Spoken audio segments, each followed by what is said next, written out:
बहुत समय पहले की बात है। सुमेरपुर गांव में एक किसान रहता था। उसका नाम हरीश था और उसकी पत्नी का नाम कंचन था। उसकी पत्नी कंचन से 3 बेटे हुए। जब हरीश की उम्र बहुत ज़्यादा हो गई तो उसने खेतों में काम करना छोड़ दिया।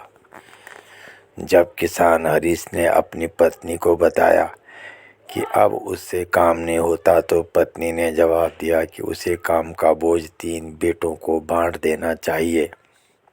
हरीश को चिंता ये थी कि वह खेतों की जिम्मेदारी किसे दे और कौन सबसे होनहार बेटा है, ये कैसे पता चलेगा। पत्नी ने हरीश को तीनों की परीक्षा लेने की सलाह दी। इस बात को मानते हुए अगली सुबह हरीश ने तीनों बेटों कमलेश, महेश और जिग्नेश को बुलाया और बताया कि अब वह खेतों की जिम्मेदारी उन्हें देना चाहता है। तीनों बेटों ने एक एक करके खुद को इस सवाल पर एक दूसरे से बेहतर बताया। हरीश ने कहा, इस बात का फैसला वह खुद करेगा। अगली सुबह हरीश ने तीनों बेटों को गाय के बाड़े के पास बुलाया और कहा, इस बाड़े में 3 जादुई गायें हैं और तीनों बेटों को एक एक गाय पालनी है। साथ ही खेत पर काम भी करना है। तीनों में से जो सबसे ज़्यादा ईमानदार, मेहनती और काबिल होगा, 10 दिन बाद उसको गाय सोने की बन जाएगी और खेत उसी बेटे को दिए जाएंगे। इसी के साथ तीनों बेटों को 10 दिन का समय मिला और एक एक गाय लेकर तीनों खेतों पर चले गए। तीनों बेटों को गाय का ख्याल भी रखना था और खेत पर काम भी करना था। 2 दिन तक तो तीनों ध्यान से गाय को रखते रहे, लेकिन तीसरे दिन से महेश और कमलेश गाय की सेवा से चिढ़ने लग गए। सबसे बड़ा बेटा कमलेश खेत पर काम करने के बजाय सिर्फ गाय के पास बैठा रहता और चारा खिलाता रहता।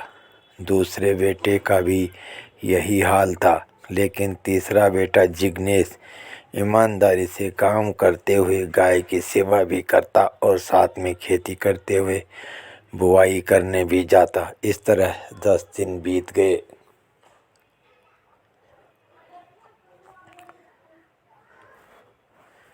अब तीनों बेटों की अपने पिता से मिलने की बारी थी। कमलेश ने सोचा कि उसने अपना काम ठीक से नहीं किया, इसलिए ज़मीन उसे नहीं मिलेगी और न ही पिता के कहे अनुसार गाय सोने की बनी थी।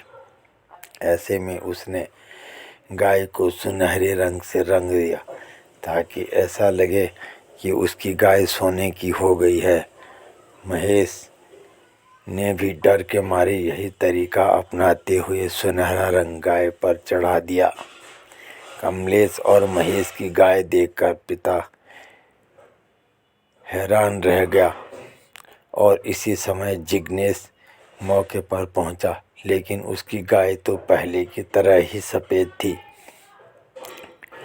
छोटे बेटे ने माफ़ी मांगी कि वह पिता की कसौटी पर खरा नहीं उतर सका और कहा कि उसने गाय की सेवा के साथ दूध बेचकर कुछ पैसे जमा किए हैं। उसने वह पैसे पिता को देने के लिए हाथ आगे बढ़ाया। बाकी दोनों बेटों ने पूछा कि शर्त के मुताबिक जादुई गाय तो उनके पास है। तो बूढ़े किसान ने कहा कि यह कोई जादुई गाय नहीं है और न ही सोने की बन सकती है। ये तो सिर्फ परीक्षा लेने के लिए बेटों से बोली गई बात थी।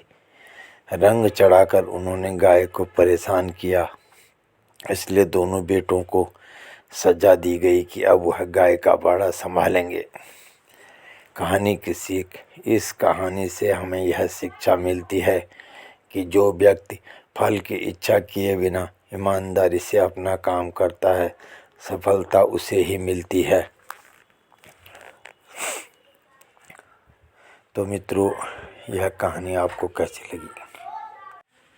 यदि अच्छी लगी हो तो लाइक और सब्सक्राइब ज़रूर करें ताकि आपको हम अच्छी अच्छी कहानियाँ दिखा सकें और आप इन कहानियों से कुछ शिक्षा ले सकें। धन्यवाद।